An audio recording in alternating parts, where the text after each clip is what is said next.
மனிதன் சுற்றுலா செல்ல வேண்டும் என்பதற்காக அதற்கான எல்லா ஏற்பாடுகளையும் செய்து சுற்றுலாவிற்கு தன்னை ஆயத்தப்படுத்திக் கொண்டிருந்தார். புறப்படுகிறதற்கான நாள் வந்தது. சரியான நேரத்திலே அவர் எல்லாவற்றையும் ஆயத்தம் செய்து தன்னுடைய பயணத்தை ஆரம்பித்தார். போய் சேர வேண்டியதான இடத்திற்கு சென்றடைந்தார். ஆனால் அந்த இடத்திலே சுற்றி பார்க்க வேண்டியதான இடங்களை எப்படி பார்க்கிறது, எப்படி செல்லுகிறது என்கிறதான எந்த ஒரு அறிதலும் புரிதலும் இல்லாமல் இவர் காணப்பட்டார்.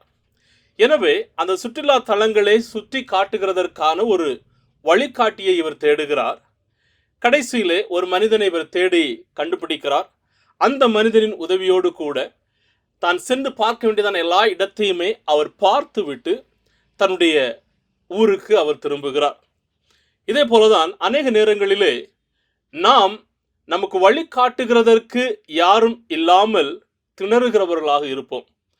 ஆனால் நாம் தேவன் நமக்கு வழி காட்டுகிறவர், அவர் நம்மை வழி நடத்துகிறவர் என்கிறதை அநேக நேரங்களிலே நாம் விட்டு விடுகிறவர்களாக இருப்போம்.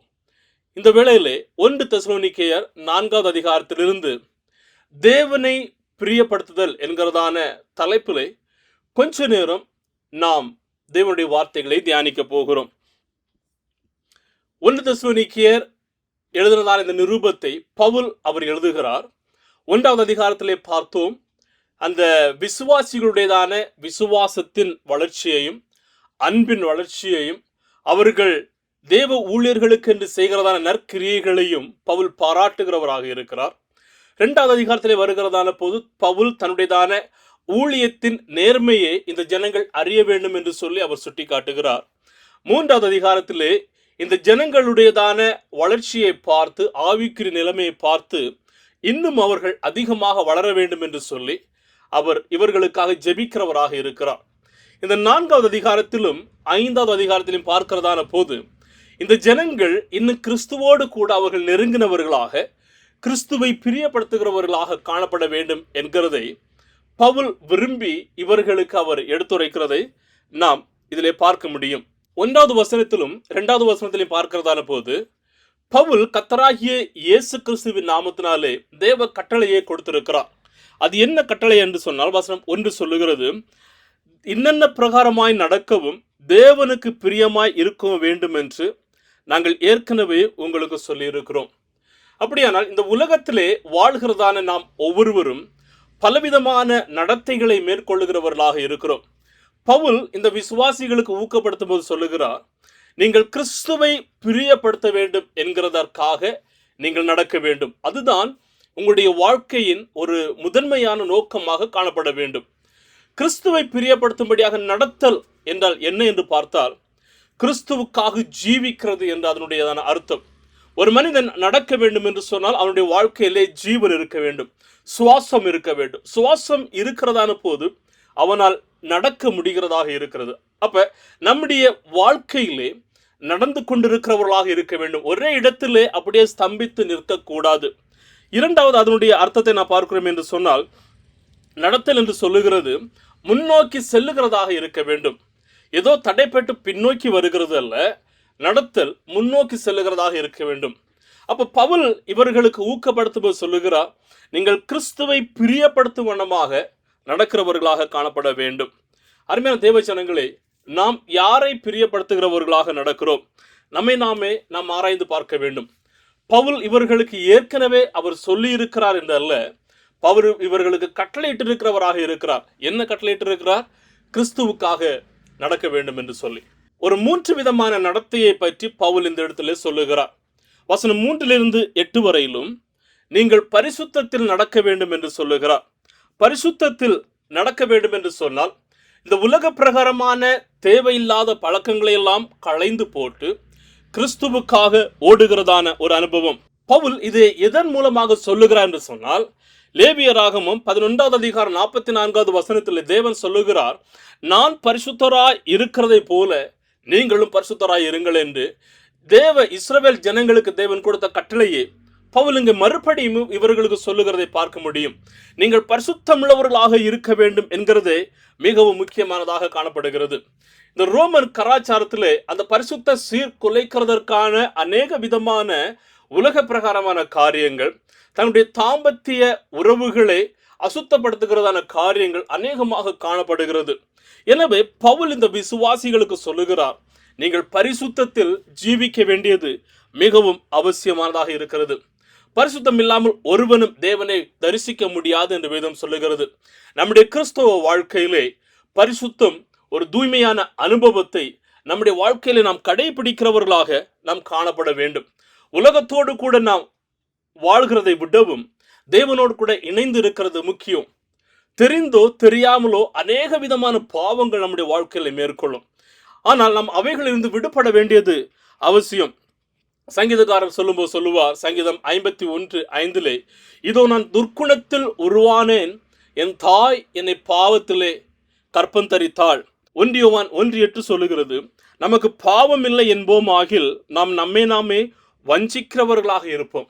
அப்ப எல்லாருடைய வாழ்க்கையிலேயுமே ஏதோ ஒரு விதத்திலே பாவம் சாப காரியங்கள் காணப்படுகிறது. ஆனால் எப்படி இந்த பாவத்திலிருந்து நாம் விடுபடுகிறது? 1 யோவான் 1:9 சொல்லுகிறது, அதை நாம் அறிக்கையிடுகிறவர்களாக காணப்பட வேண்டும். நம்முடைய பாவங்களை நாம் அறிக்கையிட்டால் பாவங்களை நமக்கு மன்னித்து எல்லா அக்கிரமத்தையும் நீக்கி நம்மை சுத்திகரிப்பதற்காக அவர் உண்மையும் நீதியும் உள்ளவராக காணப்படுகிறார் என்று சொல்லி, அப்ப நாம் தேவனுடைய சமூகத்தை நாமே ஒப்பு கொடுத்து அறிக்கையிடும் போது தேவன் நம்மை சுத்திகரிக்கிறவராக இருக்கிறார், பரிசுத்தப்படுத்துகிறவராக இருக்கிறார். பவுல் சொல்லும்போது சொல்லுகிறார், ஏன் நாம் பரிசுத்தமுள்ளவர்களாக காணப்பட வேண்டும் என்று சொன்னால், வசனம் 3-8 வரையிலும் சொல்லுகிறது, பரிசுத்தமுள்ளவர்களாக இருக்க வேண்டும் என்பது அது தேவனுடைய சித்தமாக காணப்படுகிறது.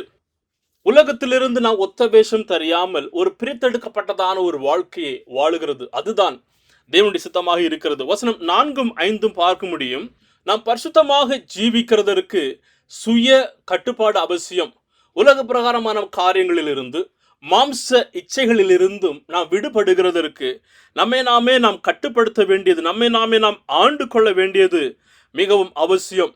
வசனம் 6-7 பார்க்கிறதான போது பரிசுத்தம் உள்ளதான ஒரு ஜீவியம் நமக்கும் தேவனுக்குமான அந்த உறவை அது பலப்படுத்துகிறதாக இருக்கிறது. வசனம் 8 பார்க்கும்போது பரிசுத்தம் உள்ளதான ஜீவியம் பரிசுத்த ஆவியானவர் நம்மை வழிநடத்துகிறவராக காணப்படுகிற. வசனம் 8 சொல்கிறது பாருங்கள், ஆகையால் அசட்டை பண்ணுகிறவன் மனுஷரை அல்ல, அவன் பரிசுத்த ஆவியை நமக்கு தந்தருளின தேவனையே அசட்டை பண்ணுகிறவனாக இருக்கிறான். தேவன் நமக்கு கொடுத்திருக்கிறதான அந்த பரிசுத்தத்தை நாம் காத்து கொள்ள வேண்டியது மிகவும் அவசியமானதாக இருக்கிறது. எனவே பவுல் இந்த தெசலோனிக்க விசுவாசிகளுக்கு சொல்லுகிறார், நீங்கள் பரிசுத்தத்தில் நடக்க வேண்டும். என்னை கேட்டுக்கொண்டிருக்கிறதான அருமையான தேவ ஜனங்களே, நம்முடைய ஆவிக்குரிய வாழ்க்கையை நாம் சோதித்து பார்த்தால் நாம் எந்த இடத்தில் நடக்கிறவர்களாக இருக்கிறோம்? பரிசுத்தத்தில் நடக்கிறவர்களாக இருக்கிறோமா, இல்லை இந்த பாரம் நிறைந்ததான உலகத்தில் நடக்கிறவர்களாக இருக்கிறோமா? பாவங்களோடும் சாபங்களோடும் அக்கிரமங்களோடும் நடக்கிறவர்களாக இருக்கிறோமா? பரிசுத்த தேவனை ஆராதிக்கிறதான நாம் ஒவ்வொருவரும் பரிசுத்தத்திலே நாம் ஜீவிக்க வேண்டியது அவசியம், பரிசுத்தத்திலே நடக்க வேண்டியது அவசியம், பரிசுத்தத்திலே அவரை ஆராதிக்க வேண்டியது அவசியம், பரிசுத்தமாக நாம் வாழ வேண்டியது அவசியம். அதற்காக தான் கர்த்தர் நம்மை தெரிந்தெடுத்திருக்கிறார். இரண்டாவதாக வசனம் 9-12 வரையிலும் பார்க்கும்போது பவுல் இந்த தெசலோனிக்க விசுவாசிகளுக்கு நீங்கள் சகோதரத்துவ அன்பில் நடக்க வேண்டும் என்று சொல்லுகிறார். முதலாவது சொல்லுகிறார், நீங்கள் பரிசுத்தத்தில் நடக்க வேண்டும். இப்போது சொல்லுகிறார், சகோதரத்துவ அன்பில் நீங்கள் நடக்க வேண்டும். ஒரு விசுவாசியினுடைய வாழ்க்கையில் அன்பு மிகவும் முக்கியமான ஒரு கிறிஸ்தவ அடையாளமாக காணப்படுகிறது. தன்னை ஒரு கிறிஸ்தவன் என்று சொல்லுகிறவன் பிறனை அவன் நேசிக்கிறவனாக இருப்பான். எந்த நிலையிலும் பிறனை வெறுக்காமல், பிறனை துன்பப்படுத்தாமல், பிறனை தேவையில்லாத காரியங்களிலே அவனை பயன்படுத்தாமல் கிறிஸ்தவ அன்பை அவன் வெளிப்படுத்துகிறவனாக இருக்கிறான். என்று சொன்னால் தேவ அன்பு பூரணமானதாக இருக்கிறது. தேவ அன்பு தேவனிடமிருந்து கடந்து வந்திருக்கிறது என்று 1 யோவான் 4:8 சொல்லுகிறதை பார்க்க முடியும். பேதுரு, யோவான், அப்போஸ்தலனாகிய பவுல் இவர்கள் எல்லாருமே தங்களுடைய நிருபங்களிலே மிகவும் முக்கியமாக அநேக இடங்களில் சுட்டி காட்டுகிறது, தன்னுடைய விசுவாசிகள் அன்பில் அவர்கள் பெருகிறவர்களாக இருக்க வேண்டும், அன்பில் வளர்கிறவர்களாக இருக்க வேண்டும். என்று சொன்னால் இந்த அன்பு தேவனிடமிருந்து கடந்து வந்திருக்கிறது. எனவேதான் தன்னுடைய ஒரே பேராகிய குமாரனாகிய இயேசு கிறிஸ்துவை இந்த உலகத்தை நேசித்தபடியினால் உலக ஜனங்களை ரட்சிக்கும் வண்ணமாக அவரை தந்தருளினவராக காணப்படுகிறார். இந்த கிறிஸ்துவானவர் அந்த அன்பை நிரூபித்தவராக இருக்கிறார் நம்முடைய வாழ்க்கையிலே. நம்முடைய வாழ்க்கையை நீங்கள் ஆராய்ந்து பாருங்கள். அநேக விதமான பாவங்களினாலும் சாபங்களினாலும் அக்கிரமங்களினாலும் வேதனைகளினாலும் நாம் என்றோ அழிந்து போயிருக்க வேண்டியது. ஆனால் அவருடைய அன்பு நம்மை வாழ வைத்திருக்கிறதாக இருக்கிறது. என்றைக்காவது நீங்கள் அதை யோசித்து பார்த்திருக்கிறீர்களா? தேவ அன்பு நம்முடைய வாழ்க்கையிலே நம்மை ஜீவிக்க வைத்திருக்கிறது, நம்மை அவரோடு கூட இணைந்திருக்க வைத்திருக்கிறதாக இருக்கிறது. இந்த வசனங்களை பார்க்கும்போது அந்த வசனங்கள் சொல்லுகிறது, வசனம் 9-12 வரையிலும், சகோதர சிநேகத்தை நான் உங்களுக்கு எழுத வேண்டியதில்லை, நீங்கள் ஒருவரில் ஒருவர் அன்பாய் இருக்கும்படி தேவனால் போதிக்கப்பட்டிருக்கிறீர்கள்.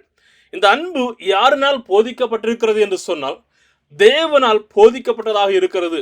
அதே போதனை நமக்கும் கொடுக்கப்பட்டிருக்கிறது. நாம் பிறனை நேசிக்கிறோமா? அது மாத்திரமல்ல, வசனம் 10 பார்க்கும்போது இந்த அன்பிலே இன்னும் நீங்கள் அதிகமாக பெருக வேண்டும் என்று பவுல் சொல்லுகிறார். பெருகுகிறதான போது நீங்கள் யோக்கியமாய் நடந்து கொள்வீர்கள். அதாவது பிறனுக்கு தீங்கு விளைவிக்காதபடிக்கு நீதி எது, நேர்மை எது என்கிறதை புரிந்து அதற்கு ஏற்றாற் போல நீங்கள் வாழ்வீர்கள், ஜீவிப்பீர்கள் என்று பவுல் சொல்லுகிறதை பார்க்க முடியும். அதோடு கூட விட்டுவிடாதபடிக்கு இந்த சகோதரத்துவ அன்பு உங்களுடைய வாழ்க்கையில இருக்கும்போது வசனம் 12 சொல்லுகிறது, நீங்கள் அமைதியுள்ளதான ஒரு ஜீவியத்தை ஜீவிப்பீர்கள், ஒரு சமாதானமான ஒரு ஜீவியத்தை ஜீவிப்பீர்கள். அடுத்தபடியாக அது சொல்லுகிறது, நீங்கள் சொந்த அலுவல்களை நீங்கள் பார்க்கவும் செய்வீர்கள். நீங்கள் பிறனுடைய வாழ்க்கையிலே போய் முட்டி மோதி தேவையில்லாத காரியங்களை பேசி குழப்பத்தை உருவாக்க மாட்டீர்கள். மாறாக நீங்கள் உங்களுடைய சொந்த காரியங்களை, உங்களுடைய சொந்த வேலைகளை, உங்களுடைய சொந்த காரியங்களை நீங்கள் பார்த்து கொள்ளுவீர்கள். இதற்கு காரணம் என்ன? அன்பு. ஏன்னு சொன்னால் பிறனை பிரிக்கிறதான காரியங்களை பேச மாட்டோம், பிறனை நேசிக்கிறதான காரியங்களை நாம் பேசுகிறவர்களாக காணப்படும். அதுதான் பவுல் இந்த விசுவாசிகளுக்கு எடுத்துரைக்கிறார். அருமையான தேவ ஜனங்களே, சகோதரத்துவ அன்பில் நாம் எப்படி காணப்படுகிறோம்? கிறிஸ்துவை நேசிக்கிறதான நாம் ஒவ்வொருவரும் இந்த சகோதரத்துவ அன்பிலே நாம் வளர்ந்து கொள்ள வேண்டியது அவசியம். நம்முடைய வாழ்க்கையை நாம் சோதித்தறிய வேண்டியது அவசியம். நம்முடைய வாழ்க்கை ஒருவேளை இந்த அன்பிலே நாம் நடக்காதவர்களாக இருந்தால் நாம் மறுபடியும் தேவனுடைய சமூகத்திலே ஒப்பு கொடுத்து அவருடைய சமூகத்திலே கடந்து வர வேண்டியது அவசியம். தேவனை நாடி தேடி அவரிடத்தில் உதவியை கேட்கிறது மிகவும் அவசியமானதாக இருக்கிறது. வசனம் 13-18 வரையிலும் பார்க்கிறதான போது, கிறிஸ்துவின் வருகைக்கான நம்பிக்கையிலே நடையுங்கள் என்று பவுல் இதிலே இவர்களுக்கு ஊக்கப்படுத்துகிறதை பார்க்க முடியும். இந்த விசுவாசிகளில் சில பேர் அவர்கள் மரிக்கிறதான போது இவர்கள் பயங்கரமாக துக்கித்து அழுது புலம்பி அதிலே அவர்கள் அகப்பட்டு இருக்கிறவர்களாக இருக்கிறார்கள். பவுல் இவர்களுக்கு சொல்லுகிறார் வசனம் 13, நீங்கள் நித்திரை அடைந்தவர்கள் நிமித்தம் நம்பிக்கையற்றவர்களான மற்றவர்களைப் போல துக்கித்து அறிவில்லாதிருக்க எனக்கு மனதில்லை. இயேசுவானவர் அவர் மரித்து அவர் எழுந்திருக்கிறார். அவர் மீண்டுமாக 3வது நாளிலே உயிர்த்தெழுந்து வந்து நம்மை மீட்டு இருக்கிறார். எனவே கிறிஸ்துக்குள்ளதான மரித்திருக்கிறதான அவர்கள் மீண்டுமாக கிறிஸ்துவின் வருகையிலே எழுந்திருக்க போகிறார்கள். எனவே அதை குறித்து நீங்கள் அழுது துக்கித்து புலம்பிக் கொண்டிருக்க வேண்டாம். மாறாக கிறிஸ்துவின் வருகைக்கான அந்த நம்பிக்கையிலே நீங்கள் நடக்கும்படியாக உங்களை கேட்டுக்கொள்கிறேன் என்று பவுல் இவர்கள் சொல்லுகிறதை நாம் பார்க்க முடியும். ஏனென்று சொன்னால் என்ன விதமான நம்பிக்கை என்று சொன்னால், வசனம் 13-14 வரையிலும் இயேசு கிறிஸ்துவின் உயிர்த்தெழுதல் நம்பிக்கைக்காக நீங்கள் காத்திருங்கள். வசனம் 15-17 வரையிலும் கிறிஸ்து மீண்டுமாக வருகிறார் என்கிறதான அந்த வாக்கு தத்தத்தை நம்பி விசுவாசித்து அதற்காக காத்திருங்கள். வசனம் 18 பார்க்கிறதான போது அந்த கிறிஸ்துவின் வருகையின் நம்பிக்கை உங்களுக்கு ஆறுதலை கொடுக்கிறதாக இருக்கிறது என்று சொல்லி, அருமையான தேவ ஜனங்களே, கிறிஸ்து வருகிறார் என்கிறதை நாம் அநேக நேரங்களிலே அநேக செய்தியின் வாயிலாக கேட்கிறோம். ஆனால் அதை எந்த அளவிற்கு நாம் நம்பி விசுவாசித்து நடக்கிறவர்களாக இருக்கிறோம்? அநேக நேரங்களிலே நாமும் கூட இந்த ஜனங்களைப் போலதான் காணப்படுகிறோம். நம்முடைய வாழ்க்கையில காணப்படுகிறதான வேதனைகள், பாடுகள், போராட்டங்கள், இன்னல்கள், நிந்தைகள், துக்ககரமான காரியங்களை நினைத்து நாம் அதிலே மூழ்கி இருக்கிறவர்களாக இருக்கிறோம். அருமையான தேவ ஜனங்களே, உங்களுக்கும் எனக்கும் இந்த கிறிஸ்து வருகிறார் என்கிறதான நம்பிக்கை காணப்படுகிறதா? அவர் வருகிறதான போது உங்களுடைய வாழ்க்கையை அவர் உயிர்ப்பிக்கிறவராக இருக்கிறார். உங்களுடைய வேதனைகளை அவர் மாற்றுகிறவராக இருக்கிறார். உங்களுக்கு ஆறுதலை அவர் கொடுக்கிற தேவனாக காணப்படுகிறார். என்னை கேட்டுக்கொண்டிருக்கிறதான அருமையான தேவ ஜனங்களே, நீங்களும் நானும் இந்த கிறிஸ்துவை பிரியப்படுத்தும் வண்ணமாக நடக்க வேண்டும். எப்படி கிறிஸ்துவை பிரியப்படுத்தும் வண்ணமாக நடக்கிறது? அதற்காக நாம் பரிசுத்தத்தில் நடக்க வேண்டும்.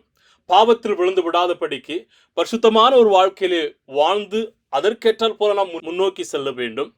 இரண்டாவதாக, சகோதரத்துவ அன்பிலே நாம் இன்னும் வளர்கிறவர்களாக காணப்பட வேண்டும்.